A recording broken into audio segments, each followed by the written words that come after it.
Assalamualaikum warahmatullahi wabarakatuh. Salam Suara Bumi. Perkenalkan, kami dari kelompok 3A TPB 26 yang beranggotakan saya Gifra Angelina Meta, NIM 120120018. Saya Wina Septimus Bayang, NIM 1201217. Saya Nur Azizah Febriani, NIM 120120016. Saya Fatah Mubin, NIM 120360001. Dan Matias Paulido dengan NIM 120360002. Pada video kali ini, kelompok kami akan membahas mengenai penerapan hukum Bernoulli pada karburator kendaraan, khususnya karburator tunggal. Simak videonya sampai selesai ya. Bernoulli adalah hukum yang menjelaskan besar kecilnya tekanan pada fluida yang bergerak, di mana pada prinsip ini menjelaskan bahwa adanya peningkatan pada fluida, maka akan menimbulkan suatu penurunan pada tekanan aliran fluida. Salah satu contoh penerapan hukum Bernoulli yaitu ada pada karburator tunggal kendaraan.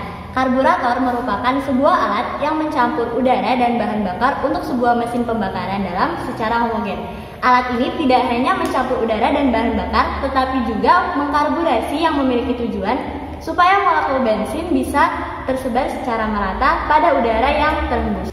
Lalu, untuk karburator tunggal atau tipe fixed venturi memiliki lebar venturi yang tetap dan digunakan pada mesin berkapasitas besar di atas 1000 cc. Tipe ini memerlukan sebuah katup gas di bawah venturi yang mengatur kecepatan aliran udara yang melewati venturi untuk mengatur RPM mesin. Nah, teman-teman perlu tahu apa aja sih bagian dari karburator dan pastinya beserta fungsinya dong. 1. Mangkok pelampung karburator berfungsi menampung sementara bahan bakar tangki sebelum diproses. 2. Pelampung berfungsi mengatur bahan bakar dalam ruang pelampung karburator. 3. Jarum pelampung berfungsi untuk masuknya bahan bakar ke dalam mangkok karburator. 4. Katup gas berfungsi untuk mengatur jumlah campuran bahan bakar dan udara yang akan dialirkan ke dalam ruang bakar. 5. Pegas berfungsi untuk mengembalikan posisi skep atau katup gas pada posisi terendah saat kabel gas dilepas. 6. Jarum skep berfungsi mengatur besarnya semprotan bahan bakar dari main nozzle pada waktu motor digas dengan pembukaan katup 1/4 sampai dengan 3/4. 7. Pemancar besar berfungsi untuk mengontrol aliran bahan bakar sistem putaran menengah dan tinggi. 8. Pemancar kecil berfungsi untuk mengontrol aliran bahan bakar pada sistem putaran rendah dan menengah. 9. Skrup gas berfungsi untuk menyetel posisi skep sebelum digas.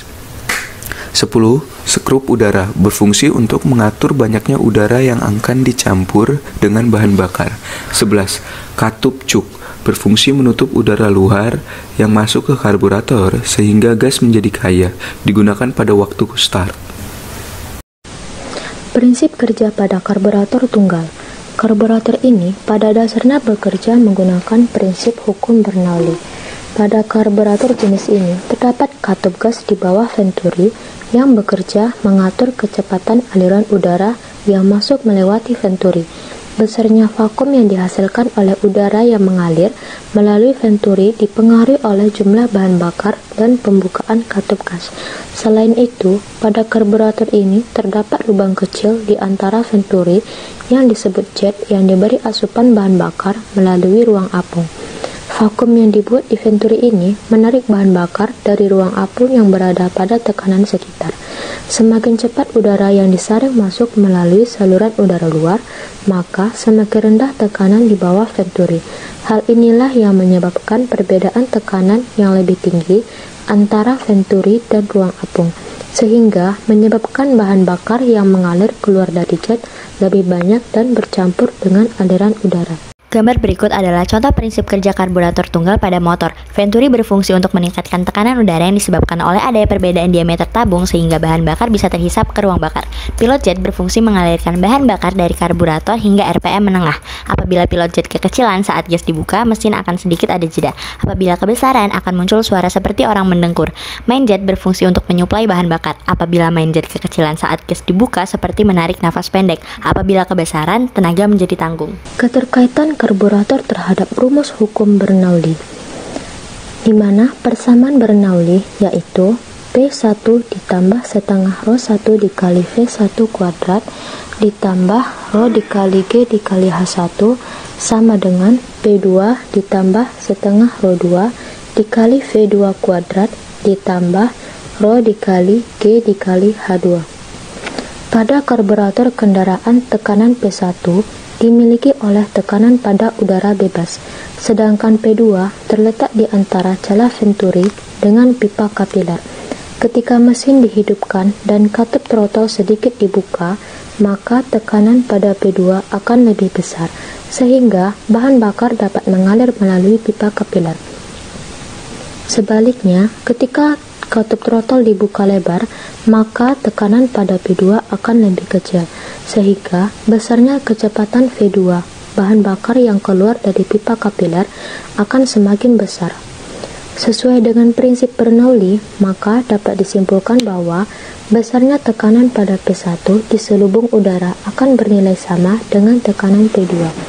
Jika tekanan pada P1 lebih besar, maka kecepatan yang diperoleh semakin kecil.